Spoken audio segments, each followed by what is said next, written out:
जब आज की तारीख में इतने अच्छे-अच्छे कोचेस, इतनी अच्छी-अच्छी नॉलेज यूट्यूब पे, हर जगह चीज़ें अवेलेबल हैं, फिर भी लोग इतने दुखी क्यों रहते हैं? आई थिंक दुख तो अपना प्रारब्ध है कि आपकी ज़िंदगी में उस वक्त दुख प्लेस किया गया। एंड दुख बहुत ही रिलेटिव टर्म है। फॉर एग्जाम्पल, दुख with respect to what? With respect to expectation. I think मैं एक ज़िंदगी जी रही हूँ, बट मेरी एक एक्सपेक्टेशन है, वो फुलफिल नहीं हो रही, तो वो रिलेटिव है ना। मैं कंपेयर कर रही हूँ किसी चीज़ से, तो वो एक रीज़न हो गया दुख का। उसमें कोई कोच, मेंटर, यूट्यूब कुछ नहीं कर पाएगा, क्योंकि वो आपका दिमागी फितूर है प्लस आपकी एक्सपेक्टेशन है। तो वो एक रीज़न हो गया दुख का। दूसरा, अगेन, दुख क्यों फेस कर रहे हैं? बिकॉज उनको दुख फेस करना था। मेरा ऐसा मानना है, मेरा एक्सपीरियंस जिंदगी का यही है, इतने लोगों को कोच करने का भी मेरा यही एक्सपीरियंस है कि जब तक, देखिए, लॉ ऑफ पोलैरिटी, यूनिवर्स का एक नियम है पोलैरिटी, जैसे कि सुख दुख, धूप छांव, सन मून, ऐसे ही जब तक इकोनॉमी में भी यही होता है, डिप्रेशन, रिसेशन, पीक, बूम। तो जब तक आपके लो टाइम्स हिट नहीं करेंगे ना, आपको कॉन्ट्रास्ट, पोलैरिटी नहीं पता चलेगी कि मुझे चाहिए क्या। जैसे राइट। गरीबी नहीं आई तो उस इंसान को नहीं पता कि अमीरी क्या पैसे की है। अहमियत क्या है? अहमद, एक बच्चा जो कि अमीर खानदान में पैदा हुआ, उसे कभी पैसे की जरूरत नहीं पड़ी। उसे पता ही नहीं है कि कॉन्ट्रास्ट क्या है, कब क्या कैसे है। तो वो उसने हाथ पैर ही नहीं मारा।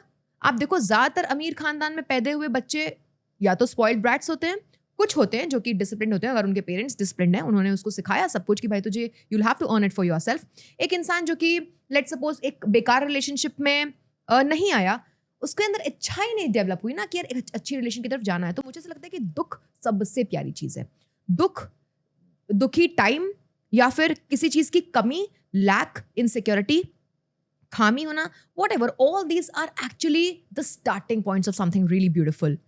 If you exactly. lack something and you feel bad about it, that's the universe giving you, showing you the mirror, the contrast, कि देख यार ये दिक्कत है, अब तू इच्छा बना, इसका जस्ट ऑपोजिट तुझे चाहिए।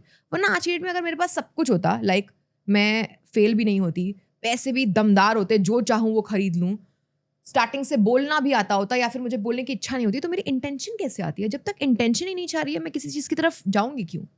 तो दुख को इस तरीके से हमें लेना चाहिए। और जो भी इस पॉडकास्ट को देख रहा है audience, everybody should embrace the hard times. Hard time नहीं आएगा, आप खुद बताओ ना, हार्ड टाइम नहीं आएगा तो उसका विपरीत आप इच्छा डेवलप ही कैसे करोगे? एग्ज़ैक्टली।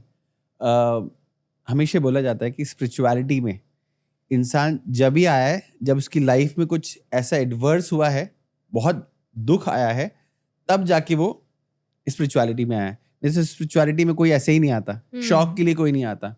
क्या ठीक है यार, टेस्ट करके देखते हैं। It is not like that. तो स्पिरिचुअलिटी की अगर बात करें, मुझे खुद अभी नहीं लगता कि मेरी बहुत ज़्यादा एंट्री हुई है स्पिरिचुअलिटी में, but then I feel that बहुत लेयर्स हैं। एक इंसान खुद से अवेयर होने लग गया, खुद के साथ खुश होने लग गया, उसको लोनली नहीं फील हो रहा है, वो खुद से बातें कर रहा है, खुद को और जान रहा है, अपने अंदर के ब्रह्म को जान रहा है। I think that's the first step of becoming more spiritual. And then sky is the limit. आप किसी यूनिवर्सल पावर से कनेक्ट हो रहे हैं, फिर अ लॉट ऑफ थिंग्स की सम पर्टिकुलर गॉड, जैसे सेड कि a god is calling you. Recently मुझे से कि कृष्ण जी के साथ, राधा कृष्ण के साथ बहुत ही कनेक्टिवनेस फील होने लग गई। उसके पहले देयर वाज अ टाइम जब मुझे हनुमान जी से बहुत कनेक्टिविटी, कनेक्शन फील होता था, because during those times I was very fearful, very scared. मैं जाप करती थी तो मुझे बहुत करेज आ जाता था। सो डेफिनेटली या दैट इज दुख एंड स्पिरिचुअलिटी। ओके, आपने जब भगवान की बात करी ना, ये भी आप चीज़ देखना कि टाइम टू टाइम बेसिस पे आके भगवान भी चेंज हो जाते ट्रू हैं। ट्रू ट्रू ट्रू ट्रू, वही मैंने कहा ना कि definitely there is a calling that comes. एक इंटेंशन आया, किसी ने आपको इनडायरेक्टली बोल दिया कि भाई तू ना इस भगवान की पूजा कर। क्या बताऊं, सब वेल प्लांटेड है।